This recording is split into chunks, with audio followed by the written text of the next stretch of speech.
আমার এইভাবে এই অবস্থায় পাইছে, তো পাইছে আমার বাইরে সন্দেহবাচকভাবে আনছে, জিজ্ঞাসাবাদ করবো।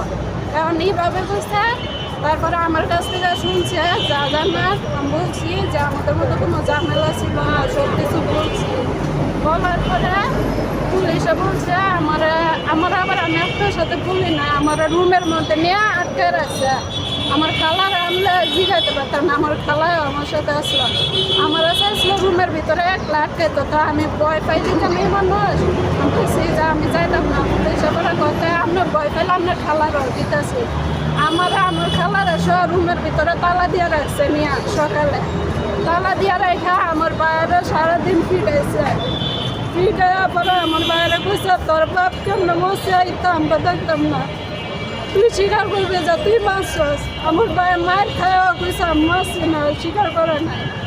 পরে কইছে তোর বোনেরা দেখ পুলিশের রুমে সিসিটিভি থাকে না, দেখছে তোর বোনেরা আটকা থুইছি, দেখ তুই যদি তোর উপরে স্বীকার না করাস তা তোর বোনেরা সব জেলের ভিতরে ডোয়ামো অভিযোগে। মানে তুই যদি তোর বোনেরা বাঁচাইতে চাস তুই তোর উপরে দুঃস্বীকার কর। পরে আমার ভাই আমার বাঁচানোর কারণে খালি দুঃস্বীকার করছে, রেজিস্টার হয়ে গেছে। আর আমার দুনিয়াতে আর কেউ না। আমি যখন বাচ্চা ছোট ওই সময় আমার মা মারা গেছে।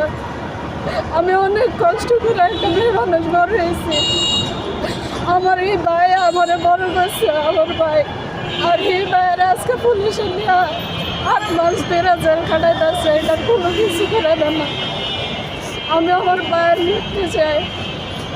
পরে আমার আবার পুলিশে বলছিল মামলা করার ক্ষেত্রে বাদী বানাইছে আমি নিজেও জানি না আমি যে বাদী, আমার দিয়ে বাদী বানাইছে আমি জানি না আমি বাদী। আমার বলছে পোস্টমর্টম রিপোর্ট করবো, তো পোস্টমর্টম রিপোর্ট করবো আপনার বাবার জন্য স্বাক্ষর দিন।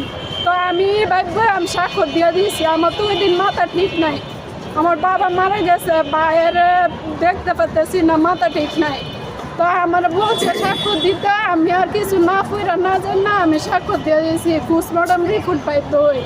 আচ্ছা, কোন থানায় কেস হয়েছে এবং ওই থানার নাম, পুলিশের নাম এবং হচ্ছে আপনার ভাইয়ের নাম, ঠিকানাটা বলে। কেস হয়েছে ভৈরব থানায় কেস হয়েছে। আমার ভাইয়ের নাম আলামী। আর ভৈরব কি কিশোরগঞ্জ ভৈরব না? কিশোরগঞ্জ ভৈরব সেভাবে বলেন।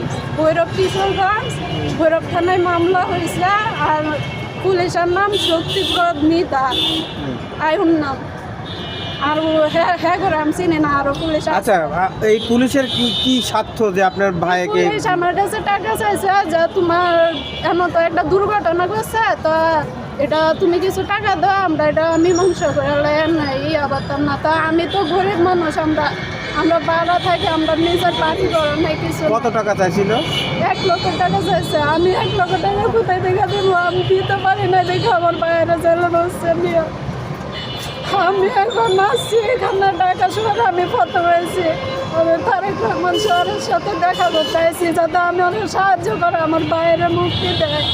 বর্তমান সরকারের কাছে আপনার চাওয়া আপনার ভাইয়ের আমার বাইরে যেন মুক্তি দেয়। আমার তো দুনিয়াতে কেউ নাই, উনি মানবিক দৃষ্টিতে হলো আমার যাতে আমার বাইরে দেয়। আমি নাই তো বাঁচতে পারবো না। আমি পুলিশের ফোন দিলে পুলিশ আমার ফোনই করে না। আমি কই স্যার আপনি আমার সাহায্য করেন, আমার তো দুনিয়াতে কেউ নাই। আমার আরেকটা ভাইও নাই, বোনও নাই, কিছু নাই। আমার মা মারা গেছে আমি ছোটো থাকতে, বাবা মারা গেল, এখন ভাইও জানে আমি কি নিয়ে বসবো? আমার বাঁচার মতো কিছু নাই। ওকে, থ্যাংক ইউ।